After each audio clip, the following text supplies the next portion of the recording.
Hello friends, welcome back to a new video. आज की इस वीडियो में बात करने वाले हैं कि कौन से 3 ऐसे स्टॉक्स हैं जो मैंने मुहूर्त ट्रेडिंग पे बाय किए हैं इस बार। क्या मेरा व्यू है उनके पीछे, कितने टाइम तक मैं उनको होल्ड करने वाला हूँ, क्या मेरी रिटर्न एक्सपेक्टेशंस हैं, क्या मेरा स्टॉप लॉस लेवल रहेगा, एंड मैंने टेक्निकली लिए हैं, फंडामेंटली लिए हैं, या क्यों मैंने वो स्टॉक्स को लिया है। तो बहुत कुछ आपको आज की इस वीडियो से सीखने को मिलेगा, तो लास्ट तक आप जरूर से देखिएगा। तीनों स्टॉक्स की बात करेंगे, बट उससे पहले मैं आपको बता दूं कि ये वीडियो सिर्फ एजुकेशनल पर्पस के लिए है। यहाँ पे ये तीनों स्टॉक्स में से कोई भी रेकमेंडेशन नहीं है। अगर आप इनमें से किसी में भी इन्वेस्ट करना चाहते हो तो आप अपने बिहाफ पे अपने रिस्क को देखकर ही करेगा। अब सबसे पहले बात करते हैं स्टॉक्स कौन से सेक्टर से हैं। तो इनमें से जो 2 स्टॉक्स हैं वो ऑटो सेक्टर से हैं एंड एक स्टॉक इसमें से जो वो सीमेंट सेक्टर से है। अब हम आगे कंप्यूटर स्क्रीन पे चलेंगे एंड वहां पे भी बात करेंगे चार्ट्स के ऊपर कि यस मैंने क्यों लिए हैं। उससे पहले मैं आपको बताना चाहता हूं, अगर आप न्यू व्यूअर हो या पुराने व्यूअर भी हो, तो मैं जो इन्वेस्टमेंट के लिए भी स्टॉक्स लेता हूं, थोड़े लंबे टाइम के लिए भी अगर मैं स्टॉक्स लेता हूं, तो सबसे पहली चीज जो मैं उसमें देखता हूं, मैं उनका चार्ट देखता हूं कि क्या उनका चार्ट अच्छा है या नहीं है एंड किस तरीके से वो मूव कर रहा है। अगर उसका चार्ट अच्छा नहीं होता तो दैन मैं उसमें इन्वेस्टमेंट नहीं करता हूं। तो इसलिए मेरा जो प्राइमरी जो मेरा एनालिसिस का मोड है वो मेरा टेक्निकल ही है। फंडामेंटल में सिर्फ बैक ऑफ द माइंड रखता हूं। मैं उसमें रेशियोज वगैरह नहीं देखता हूं कि यस इसकी रेशो ये है, इसका मार्जिन इतना चल रहा है, ये चल रहा है। मैं ये जूम करता हूं कि वो सारी चीजें प्राइस के अंदर ऑलरेडी इंक्लूडेड हैं। तो ये बात का आपको ध्यान रखना है। तो इसलिए आज की इस वीडियो में जो भी मैं सारी बातें करूंगा वो मेजरली जो है वो टेक्निकल के ऊपर ही करूंगा। बट यस, अगर आप जानना चाहते हो कि यस फंडामेंटली क्या रीजंस थे इन स्टॉक्स को लेने के पीछे, तो उसके लिए मेरे को नीचे कमेंट सेक्शन में जरूर से बताइएगा। मैं हर एक स्टॉक के ऊपर अलग से वीडियो बनाकर आपको बता दूंगा यस पूरा क्या रीजन था फंडामेंटली इसको स्टॉक को लेने का। ठीक है, तो अभी सबसे पहले बात करते हैं फर्स्ट स्टॉक की। तो जो फर्स्ट स्टॉक मैंने बाय किया है वो है बॉश लिमिटेड। अब ये मेरे पास पहले से नहीं था होल्डिंग में, इसलिए ये मेरे एक पोर्टफोलियो में नई एडिशन हुई है। बाकी जो दोनों स्टॉक्स थे वो मेरे पास ऑलरेडी पोर्टफोलियो में थे, सिर्फ मैंने उनकी क्वांटिटी इंक्रीज करी है। बट ये स्टॉक मैंने पहली बार अपने पोर्टफोलियो में ऐड किया है। अब बॉश जो वो ऑटो एंसिलरी में one of the top leader है स्टॉक, तो बट मदरसन सुमी भी आता है, बट यस ये वन ऑफ द लीडर है एंड बहुत ही फैला हुआ बिजनेस है इनका, बहुत सारी अलग अलग चीज़ों में ये है। बट अगर आप वो जानना चाहते हो तो उसके लिए मैं अलग से वीडियो बनाऊंगा। आज की इस वीडियो में हम मेजरली इसके चार्ट के ऊपर चलेंगे एंड वहां पे बात करेंगे कि क्या रीजंस थे इसको लेने के पीछे। ठीक है, तो चलते हैं हम अपने चार्ट में एंड वहां पे देखते हैं कि मैंने इस स्टॉक को क्यों परचेज किया। तो अभी हम आ चुके हैं बॉश के चार्ट के ऊपर। तो सबसे पहला ये स्टॉक है जो मैंने बाय किया है। तो अब सबसे पहले चलते हैं मंथली चार्ट पे। तो देखो यहाँ पे मैं कुछ ऐसी चीज़ें शेयर करूंगा जो कि मैं यूज़ करता हूँ एंड अगर आपको चीज़ें अच्छी लगती हैं तो आप उनको यूज़ कर सकते हो। ठीक है, अब यहाँ पे जब भी इन्वेस्टमेंट की बात करता हूँ मैं, तो सबसे पहला मेरा होता है कि मैं मंथली चार्ट देखूँ किसी भी स्टॉक का एंड आप भी ये चीज़ कर सकते हो सो दैट आपको पता लगे कि वो मंथली टाइम फ्रेम में क्या कर रहा है। अब मंथली टाइम फ्रेम देखो बहुत ही बड़ा टाइम फ्रेम होता है। जैसे यहाँ पे ये इसका जो शुरू हुआ है ये यहाँ पे 2008 से दिखा रहा है, हालांकि ये उससे भी पहले लिस्टेड हुआ होगा आई गेस, बट यहाँ पे ये अभी तक का ही डाटा है। बट यहाँ पे 2008 से लेकर 2021 आ गया, तो दैट इज आपके सामने 13 साल का डाटा पड़ा है। तो 13 साल के डाटा से हम बहुत सारी चीजें जो वो असेस कर सकते हैं। तो मंथली चार्ट जब हम देख रहे हैं तो हम बेसिकली कंपनी के बारे में पूरा लंबे टाइम की चीज़ें देख रहे हैं। तो अब मंथली चार्ट में मेरे को क्या दिख रहा है, सबसे पहले मेरे को दिख रहा है कि यहाँ पे एक मिनट, ये एक इसने यहाँ पे चाल ली थी एंड उसके बाद अभी एक करेक्शन कर रहा था, दैट इज करेक्शन कर रहा था 2015 से। ठीक है, अब वीकली में यहाँ पे मैं देखता हूँ, देखो मंथली में तो हमें कोई इतना खास चीज़ दिखी नहीं, हमें सिर्फ एक चीज़ दिखी है कि यस ये एक चाल थी, चाल बहुत ही बड़ी चाल थी कि 3000 का स्टॉक यहाँ पे 27,000 हो गया, 9 गुना हो गया स्टॉक। उसके बाद यहाँ पे एक करेक्शन कर रहा था। ठीक है, बट यहाँ पे हमें कुछ ऐसा मिला नहीं कि इसमें हम बाय कर सकें। बाइंग के हमें सिग्नल कहाँ पे मिलेंगे, छोटे चार्ट्स पे, बिकॉज मंथली टाइम फ्रेम की जब वो करेक्शन खत्म करके बाहर आएगा तो सबसे पहले छोटे चार्ट्स पे सिग्नल आएंगे। ठीक है, तो छोटे चार्ट में यहाँ पे वीकली में मेरे को दिख रहा है कि यहाँ पे एक जो वो हायर हाइज की फॉर्मेशन होनी शुरू हुई है। जैसे यहाँ पे आप देखोगे, ये फर्स्ट एक हाई, उसका एक लो, फिर एक यहाँ पे ये हाई बना, फिर एक लो बना, उसका फिर एक यहाँ पे जो है वो ऊपर जाने की ये कोशिश कर रहा है। तो यहाँ पे मेरे को थोड़ी सी अप ट्रेंड की यहाँ पे खुशबू आनी शुरू हुई है। ठीक है, उसके बाद हम चलते हैं डेली चार्ट पे। तो डेली चार्ट पे मैं चलता हूँ यहाँ पे। तो डेली चार्ट पे जब मैं देखता हूँ तो मैं देखता हूँ कि ये धीरे धीरे स्टॉक यहाँ पे ऊपर जाना शुरू कर रहा है। अब यहाँ पे सबसे पहले मैं एक रेजिस्टेंस इसकी मार्क कर लेता हूँ जो कि बहुत पुराने टाइम से चलती आ रही थी। तो एक मिनट, हाँ, तो यहाँ से ऊपर से हम इसकी एक ट्रेंड लाइन लगा लेते हैं जो कि हम यहाँ पे लगा सकते हैं कुछ इस तरीके से। ठीक है, तो ये यहाँ पे फिलहाल ट्रेंड लाइन के आसपास ही आकर रुका था। जैसे आप देखोगे यहाँ से एक बार आया, उसका दूसरी बार यहाँ पे, तीसरी बार यहाँ पे और फोर्थ टाइम यहाँ पे ये आया एंड देन वहाँ से वापस आया था। ठीक है, अब देखो यहाँ पे ये वापस आ गया, बट यहाँ से वापस यहाँ पे नीचे नहीं आएगा और यहाँ से ऊपर जाएगा, ये हमें किस तरीके से पता लगेगा। तो ये हमें पता लगेगा यहाँ पे इसका क्या बिहेवियर है। तो यहाँ पे इसका ये बिहेवियर है कि यहाँ पे ये करेक्शन कर रहा था फेब मंथ से और इसने पूरी ये करेक्शन करी एंड देन उसके बाद यहाँ पे इसने इसका ब्रेकआउट किया। ठीक है, इस लेवल के आसपास इसने इसका ब्रेकआउट किया। अब ब्रेकआउट के बाद यहाँ पे, ठीक है, एक तो ये एरिया है जो कि इसका अच्छी सपोर्ट की तरह काम करेगा और एक ये जो ऊपर है, अब इसने वहीं पे आकर सपोर्ट लेनी शुरू कर दी। ठीक है, तो यहाँ पे हमें एक पता लग रहा है कि यस यहाँ पे ये जो इस बार ब्रेकआउट हुआ है, तो यहाँ पे ऊपर ये जो फंसा है ये सिर्फ कुछ टाइम के लिए फंसेगा एंड यहाँ से ये ऊपर जा सकता है। मैं आपको एग्जांपल दिखाता हूँ। तो जैसे आप यहाँ पे देखोगे, यहाँ पे इस टाइम पे ये भी यहाँ पे इसने ऐसे ब्रेकआउट किया था, बट उसके बाद ब्रेकआउट के बाद एकदम से वापस आकर और फिर ये अपने पुराने लोस के आसपास आ गया था। तो इसका मतलब था कि ये एक फॉल्स ब्रेकआउट था एंड यहाँ पे अभी भी इसको रेजिस्टेंस है। बट इस टाइम यहाँ पे अगर हम देखेंगे तो इस टाइम इसने कुछ ऐसा नहीं किया, यहाँ पे आकर यहाँ पे ये होल्ड कर रहा था, ठीक है। यहाँ पे इसने कुछ दिन यहाँ पे होल्ड किया, हालांकि यहाँ से वापस आया और ये वापस आना लाइक लाजमी है, वहाँ पे रेजिस्टेंस है तो वहाँ पे से वापस आ सकता है। बट एक मिनट, हाँ, तो यहाँ पे इसने होल्ड किया, तो यहाँ पे हमें सिग्नल मिल रहे हैं कि यस इसमें अभी इस बार जो वो स्ट्रेंथ है एंड इस बार ये सच में यहाँ से ब्रेक कर सकता है, ठीक है। ये पुरानी एक रेजिस्टेंस थी और अभी ये क्या करेगी, स्पोर्ट की तरह काम करेगी, ठीक है। और यहीं पे मैंने बाय करा था, मुहूर्त ट्रेडिंग थी 4 नवंबर को, और ये यहाँ पे मैंने बाय किया यहाँ पे, हाँ, तो यहाँ पे इस दिन मैंने इसको बाय किया, ठीक है। तो यहाँ पे हम 1 आवर के चार्ट पे चलते हैं और मैंने जो इसको बाय किया है वो मैंने करा था अराउंड इस रेट के आसपास, 17,900 के आसपास। हाँ, ये 4 नवंबर को इस 17,700-800 के आसपास मैंने इसको बाय किया था एंड उसके बाद आप देखोगे तो अभी ऑलरेडी वहाँ से 1,000 रुपीज़ प्लस हो चुका है ये। बट देखते हैं किस तरीके से आगे ये चलता है। बट यही मेन चीज़ थी कि मंथली टाइम फ्रेम पे आप देखोगे तो यहाँ पे कंसोलिडेशन हो रही थी, करेक्शन हो रही थी एंड अभी यहाँ पे सिग्नल आ रहे थे कि यस यहाँ पे ये थोड़ा सा चल रहा है। वो कहाँ पे आ रहे थे, वो में आ रहे थे डेली चार्ट पे। मंथली चार्ट में कोई भी ऐसा सिग्नल नहीं था फिलहाल, हालांकि अब आना शुरू हुआ है, थोड़ा सा RSI इसकी 60 से ऊपर आनी शुरू हुई है। वीकली में अगर हम देखेंगे तो RSI भी ऑलरेडी 60 के ऊपर है एंड डेली में अगर हम देखेंगे तो डेली में भी यहाँ पे 60 के ऊपर थोड़ी सी इसने सपोर्ट ली है इस बार। तो डेली चार्ट में हमें सबसे पहले सिग्नल मिला कि ये इसकी 5 साल पुरानी जो करेक्शन है वो शायद अभी खत्म हो रही है। हालांकि वो अभी पूरी कंफर्मेशन नहीं है जब तक इस लेवल के ऊपर, लाइक ये जो भी यहाँ पे है, जैसे यहाँ पे अगर हम देखेंगे पूरी ट्रेंड लाइन है, तो एक बार इस ट्रेंड लाइन को काट कर, हालांकि आज इसने उसके ऊपर ही क्लोजिंग दी है ट्रेंड लाइन के, इस ट्रेंड लाइन को काट कर एक बार पूरा सस्टेन यहाँ पे करेगा थोड़ा सा, तो देन हमें थोड़ी और यहाँ पे कंफर्मेशन हो जाएगी और फिर हम इसमें थोड़ी सी और क्वांटिटी इंक्रीज कर पाएंगे। तो अभी जो सेकंड स्टॉक मैंने बाय किया है वो भी हमारा ऑटो सेक्टर से ही है, बट ये जो है मेजरली 2 व्हीलर और 3 व्हीलर में है एंड इसका नाम है बजाज ऑटो और ये भी one of the top stock है अपने सेक्टर का। तो ये मेरे पास पहले से भी था बट मैंने इसको और अपना थोड़ा सा क्वांटिटी इसमें इंक्रीज करी है, बिकॉज फिलहाल इसमें मेरे को रिस्क रिवॉर्ड बहुत ही अच्छा लग रहा था, बहुत ही फेवरेबल लग रहा था, तो इसलिए मैंने इसकी क्वांटिटी यहाँ पे थोड़ी सी ऐड करी है। तो यहाँ पे हम चलते हैं, इसके भी चार्ट पे चलते हैं, वहाँ पे देख लेते हैं कि क्या रीजंस थे इसको बाय करने के। बाकी फंडामेंटल रीजंस अगर आप जानना चाहते हो तो वो मेरे को नीचे आप बताना जरूर से, उसके ऊपर भी मैं वीडियो बनाऊंगा। अब इसमें मैंने क्यों एंट्री करी है, क्यों मैंने इसमें इन्वेस्टमेंट करी है, तो इसके लिए हम चलते हैं सबसे पहले अपने वीकली चार्ट पे चलते हैं। तो वीकली चार्ट में सारी ड्राइंग्स हटा देता हूँ जो भी मैंने पुरानी कर रखी हैं, मैं इंपॉर्टेंट लेवल्स मार्क करके रखे होते हैं। तो यहाँ पे अगर आप देखोगे तो यहाँ पे वीकली चार्ट में हमें चीज़ें देखने को मिल रही हैं। आप मंथली भी खोल सकते हो, मंथली चार्ट में भी आपको पता लगेगा कि यस ये स्टॉक कितना बुलिश है। तो आप देख लो लाइक यहाँ पे इसने 2008 में पूरा 128 रुपये से रन लिया एंड देन 1700 तक गया, फिर उसके बाद भी ये चलता रहा, 3500 तक ये स्टॉक हुआ एंड उसके बाद ये थोड़ी सी साइडवेज यहाँ पे कंसोलिडेशन कर रहा था, जो कि हम वीकली चार्ट में देखेंगे। तो मैं इस पर एक बार मूविंग एवरेजेस हटा देता हूँ सो दैट आपको यहाँ पे पूरी रेंज दिख सके। तो इसमें हमें क्या करना होता है, सबसे पहले हमें एक रेजिस्टेंस मार्क कर लेने। तो ये इसकी एक रेजिस्टेंस थी, ठीक है, ये एरिया से ये एक बार, उसके बाद 2 बार और ये 3 बार यहाँ पे 2 बार यहाँ से फंसा था, ठीक है, और एक ये नीचे भी रेजिस्टेंस थी। हालांकि मेन रेजिस्टेंस ये थी इसकी, ये इसने इसके बाद कोविड फॉल के बाद इसको यहाँ पे ब्रेक किया। उसके बाद यहाँ पे अगर हम देखेंगे तो ये एक बहुत ही अच्छी सपोर्ट की तरह यहाँ पे काम करेगी।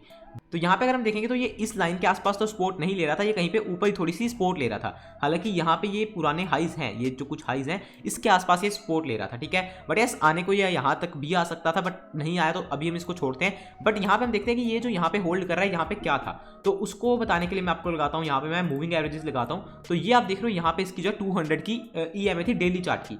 अब जो डेली चार्ट पे 200 की EMA होती है, दैट इज पिछले 200 दिन की एवरेज, वो एक बहुत ही इंपॉर्टेंट एवरेज होती है। वो मैं आपको आगे बताता हूँ क्यों इंपॉर्टेंट होती है। तो यहाँ पे देखो यहाँ पे एक बार आया था बट यहाँ पे इसने थोड़ी ऊपर सपोर्ट ली, जो कि ये पुराने हाइज थे, ठीक है, ये जो 2018 वाले हाइज थे उसके आसपास इसने सपोर्ट ली। फिर उसके बाद फिर वहाँ से ऊपर से घूम के आया एंड ये 200 के एवरेज के ऊपर यहाँ पे सपोर्ट ले रहा था, ठीक है। अब यहाँ पे बहुत ही अच्छे खासे तरीके से यहाँ पे ये सपोर्ट ले रहा था एंड फिलहाल इसमें जो वो पूरी ये जो लाइक पहले देखोगे आप कितनी बड़ी रेंज थी। ये मेथड मैंने आपको पहले भी बहुत बार बताया कि जब रेंज लाइक कंप्रेस हो जाती है, जैसे ये इतनी बड़ी रेंज थी, उसके बाद यहाँ पे अगर इसने पूरी रेंज को कंप्रेस कर दिया तो यहाँ से इसमें मूवमेंट आनी जो है वो थोड़ी सी शुरू हो सकती है। एंड सिंस ऑटो सेक्टर में पूरे में मेरे को थोड़ी सी मूवमेंट दिख रही है तो इसलिए मैंने इसमें भी एंट्री करी है। एंड यहाँ पे अगर हम वीकली चार्ट पे चलें तो ये पूरी ब्रेकआउट के बाद यहाँ पे अभी ऊपर सस्टेन कर रहा है। हालांकि इसमें अभी फिलहाल कोई इतनी कंफर्मेशन नहीं है कि ये ब्रेकआउट करेगा या नहीं करेगा इसमें, इसलिए मैंने थोड़ी सी क्वांटिटी ऐड करी है। बट अगर ये इस लेवल के ऊपर जाना शुरू करेगा, ये जो इंपॉर्टेंट लेवल है दैट इज 3900 या 4000 का लेवल जो है, इसके ऊपर अगर ये जाकर सस्टेन करेगा तो देन मैं इसमें अपनी क्वांटिटी और इंक्रीज करूंगा। बट फिलहाल यहाँ पे मेरा रिस्क बहुत ही कम है। अब रिस्क क्या है, जैसे मैंने यहाँ पे बाय किया उस दिन 4 नवंबर को, इसी के आसपास था, हाँ यहाँ पे मैंने बाय किया था, हाँ मतलब 3740-50 के आसपास बाय किया था। तो यहाँ पे मेरा रिस्क है इसके नीचे, दैट इज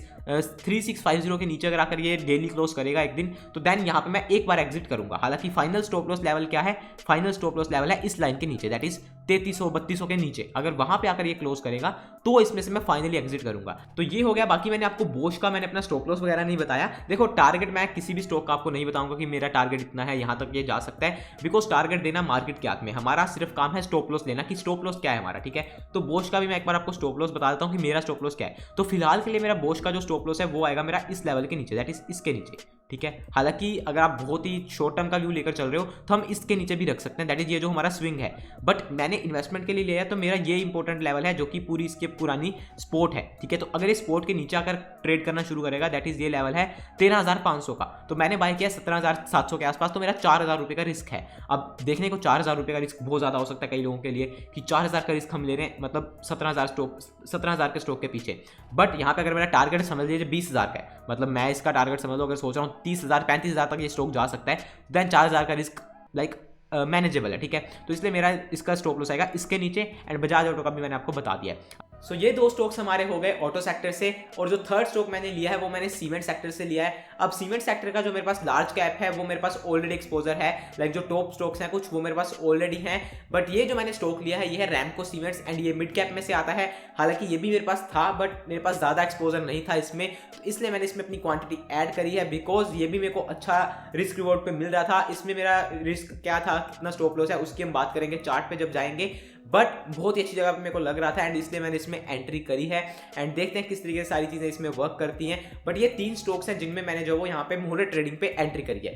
बाकी आपने को नीचे कमेंट सेक्शन में जरूर से बताइए कि आपने कौन से स्टॉक्स में इन्वेस्ट किया है। तो अभी ये हमारा जो लास्ट स्टॉक है दैट इज रैमको सीमेंट्स। अब इसका भी हम सबसे पहले मंथली चार्ट खोलते हैं। तो अब मंथली चार्ट जब आप तीनों स्टॉक्स आपने देख लिए, बोश भी देख लिया, बजाज ऑटो भी देख लिया, एंड ये आपने रैमको सीमेंट्स भी देख लिया। अब आप देख लो कि इनके जो मंथली चार्ट्स हैं वो कितने अच्छे हैं, ठीक है। लाइक पूरे अप ट्रेंड में स्टॉक्स हैं, जब से शुरू है तब से ऊपर जा रहे हैं। जैसे 2008 में ये 50 रुपीज़ के आसपास होता था, उसके बाद यहाँ पे ये 800 रुपये तक आया, एंड उसके बाद इसने पूरा कंसोलिडेशन किया। तो हमें भी ऐसे स्टॉक्स के अंदर रहना है जो कि अप ट्रेंड में है, ठीक है। अब मैं आपको एक स्टॉक दिखाता हूँ जो कि बहुत मेरे को लाइक सोचकर भी होता है कि लोग क्यों उसमें इन्वेस्ट करते हैं। यहाँ पे हम देखते हैं कोल इंडिया, ठीक है।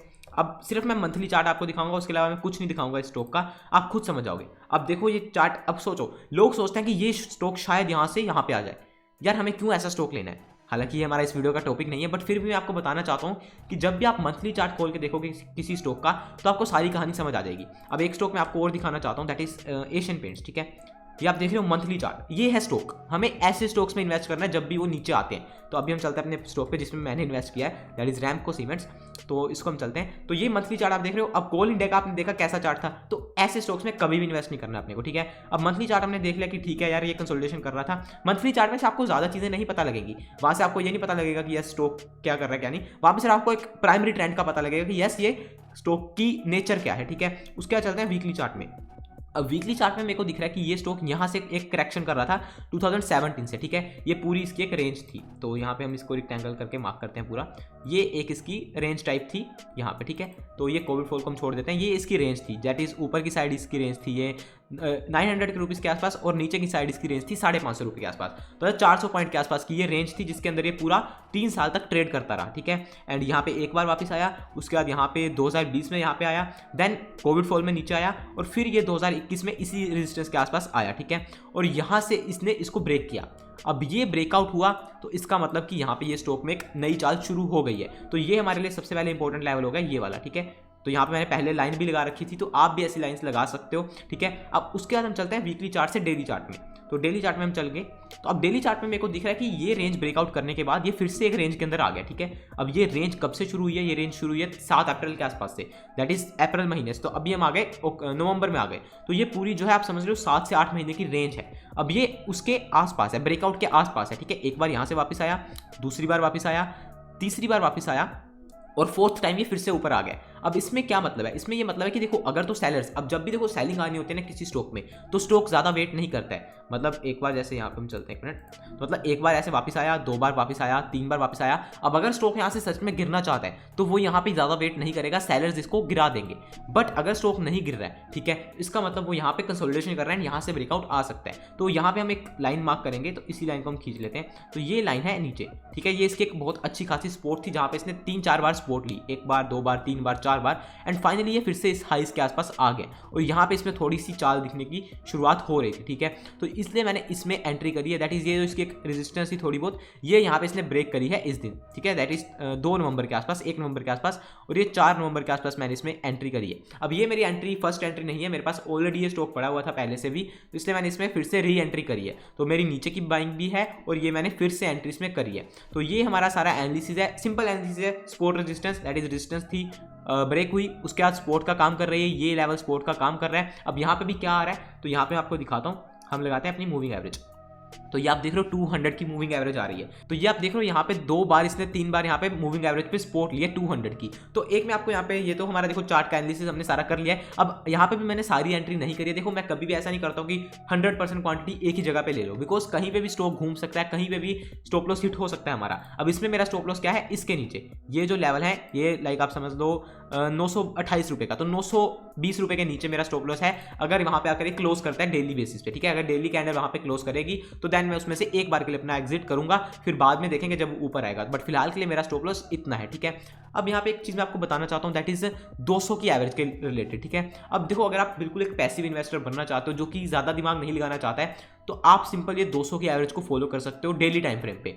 बहुत सारे जो भी क्वालिटी स्टॉक्स होते हैं वो इस एवरेज के ऊपर आकर अपनी करेक्शन को खत्म कर सकते हैं, ठीक है। जैसे मैं एग्जांपल देता हूँ आपको, मैं 1 मिनट वॉल्यूम हटाता हूँ एंड मैं सिर्फ 200 की एवरेज लगाता हूँ, ठीक है। इसको हम हटाते हैं, वॉल्यूम को हटा देते हैं। तो यहाँ पे मैं इंडिकेटर्स में जाकर मूविंग एवरेज लगाता हूँ, बिकॉज ये स्ट्रेटजी आप यूज़ कर सकते हो। ये वीडियो मैंने सिर्फ इसलिए नहीं बनाई है कि आपको बता दूं कि मैं कौन से स्टॉक्स लिए मैंने इसलिए बनाई है सो दैट आपको पता लग सके कि किसी भी स्टॉक को अगर हम लॉन्ग टर्म के लिए लेना चाहते हैं तो किस तरीके से हम उसको एनालाइज कर सकते हैं। तो ये मैंने 200 की एवरेज लगा दी है, दैट इज एक्सपोनेंशियल, ठीक है। अब यहाँ पे हम चलते हैं अपना, मैं आपको 2-3 स्टॉक्स खोलकर दिखाता हूँ। एक मैं आपको दिखाता हूँ MRF, क्वालिटी स्टॉक है। तो आप देखोगे ये कहाँ पे ट्रेड कर रहा है, अपनी 200 की मूविंग एवरेज के पास। तो बहुत चांसेस है कि ये यहाँ से जो है वो अपनी एक नई चाल शुरू कर सकता है, ठीक है। तो आपको जब भी कोई स्टॉक लाइक क्वालिटी स्टॉक, अपने सेक्टर का लीडर स्टॉक 200 की एवरेज के आसपास मिले डेली टाइम फ्रेम पे, तो आप उसमें एंट्री कर सकते हो for our long term perspective, ठीक है। अगर वो उसके नीचे जाकर क्लोज करता है ज्यादा दिन के लिए, तो देन उसमें से आप एग्जिट कर सकते हो। वो करना है आपको, ये नहीं कि वो लेकर बैठ जाओ, आपको स्टॉप लॉस लेकर निकलना भी है, ठीक है। उसके अलावा अगर मैं आपको 1-2 स्टॉक्स और बताऊं, दैट इज एशियन पेंट्स, ठीक है। क्वालिटी स्टॉक्स की मैं बात कर रहा हूँ, कोई भी ऐसे चिट्टर पट्टर स्टॉक की बात नहीं कर रहा हूँ। अब यहाँ पे आप देखोगे ये डेली टाइम फ्रेम पे यहाँ पे अपनी 200 की एवरेज के आसपास आया एंड वहीं से ऊपर चल पड़ा। तो अगर आप यहाँ पे बाय करोगे तो आपका रिस्क रिवॉर्ड बहुत अच्छा होगा एंड आप लॉन्ग टर्म के लिए स्टॉक्स को ऐसे बाय कर सकते हो। मतलब ऐसे क्वालिटी स्टॉक्स जब भी आपको 200 के एवरेज के आसपास मिले, जैसे आप देखोगे यहाँ पे आपको मिला था तो यहाँ पे आप इसमें एंट्री कर सकते थे। उसके बाद आपको यहाँ पे कोविड फॉल में मिला, उसके बाद यहाँ पे आपको कभी भी नहीं मिला तो यहाँ पे आपको मिला, यहाँ पे कर लो। उसके अलावा मैं आपको एक स्टॉक बताता हूँ, दैट इज एलेम्बिक फार्मा। हालांकि ऐसा नहीं है कि इसमें आपकी कभी गलती नहीं होगी, आप कभी लॉस नहीं आपको देना पड़ेगा, लॉस भी आपको देना पड़ेगा। वो किस केस में, वो ऐसे केस में जैसे यहाँ पे आप देखोगे एलेम्बिक फार्मा नहीं, एलेम्बिक फार्मा मैं खोलना चाहता था, ये दूसरा खुल गया। तो एलेम्बिक फार्मा, हाँ, तो ये आप देख रहे हो। अब ये स्टॉक भी आप देखोगे यहाँ पे 200 की एवरेज के ऊपर आया, एक बार आया, वहां पे इसने सपोर्ट ली। अब अगर आप इन्वेस्टर हो लंबे टाइम के तो आप इसको यहाँ पे बाय कर लेते, बट उसके बाद क्या हुआ, उसके बाद इसने यहाँ पे इसको नीचे ब्रेक कर दिया, ये उसके नीचे चला गया, तो यहाँ पे आपको एग्जिट कर देना ऐसे स्टॉक में से। तो ये आप स्ट्रेटेजी यूज कर सकते हो जब आप लंबे टाइम के लिए इन्वेस्ट करना चाहते हो। हालांकि सिर्फ एक इस स्ट्रेटेजी से आप प्रॉफिटेबल नहीं हो जाओगे, बहुत सारी और भी चीजें हैं, बट यस ये एक चीज है जिसको कि आप देख सकते हो एंड अपनी ट्रेडिंग के अंदर इसको यूज कर सकते हो। तो यही था हमारा इस वीडियो में 3 स्टॉक्स जो मैंने मुहूर्त के ऊपर बाय करे हैं। बाकी देखते हैं किस तरीके से ये वर्क करते हैं एंड मैं आपको सारा बता दिया मैंने कि ऑलरेडी कि इनमें मेरा व्यू 2 से 3 साल तक का है। मैं इनमें जो है शॉर्ट टर्म के लिए इन्वेस्टमेंट नहीं करी है मैंने पोर्टफोलियो में ऐड करे अपने। तो पोर्टफोलियो में 2-3-4 साल का व्यू लेकर ही जो है उस पर काम कर रहा हूँ, उस तरीके से ही मैं चल रहा हूँ। बाकी बीच में प्रॉफिट बुकिंग करनी है या अगर बीच में कोई मेरा ट्रेलिंग स्टॉप लॉस हिट होगा उस पर मैं निकलूंगा, वो सारी चीज़ें देखो अब मेरे पे हैं। अगर होगा तो मैं जरूर से आपको एक वीडियो बनाकर इन्फॉर्म भी करूंगा आगे। बट यस, अगर आप ले रहे हो तो आप अपना एनालिसिस जरूर से करिए, आप अपने अकॉर्डिंग देखिए कि आपको अच्छा बैठ रहा है या नहीं बैठ रहा है, तो फिर ही आप इसमें इन्वेस्टमेंट करिए। बाकी अगर वीडियो अच्छी लगे तो मेरे को नीचे जरूर से कमेंट करके बताइए, लाइक करिए इस वीडियो को, अपने फ्रेंड्स के साथ शेयर करिए। चैनल पे अगर आप पहली बार आए थे तो सब्सक्राइब भी कर सकते हो। बाकी अगर आपने अभी तक इन्वेस्टमेंट शुरू नहीं करी है और आप करना चाहते हो तो डीमेट अकाउंट फ्री में आप ओपन करवा सकते हो डिस्क्रिप्शन में दिए हुए लिंक से, एंजल ब्रोकिंग के थ्रू। एंड अगर आपको कोई दिक्कत आएगी तो आप मेरे को नीचे बता सकते हो एंड मैं आपकी जरूर से वहाँ पे सोल्व करवा दूंगा। मैं मिलता हूँ नेक्स्ट वीडियो में। Thanks for watching. जय हिंद, वंदे मातरम।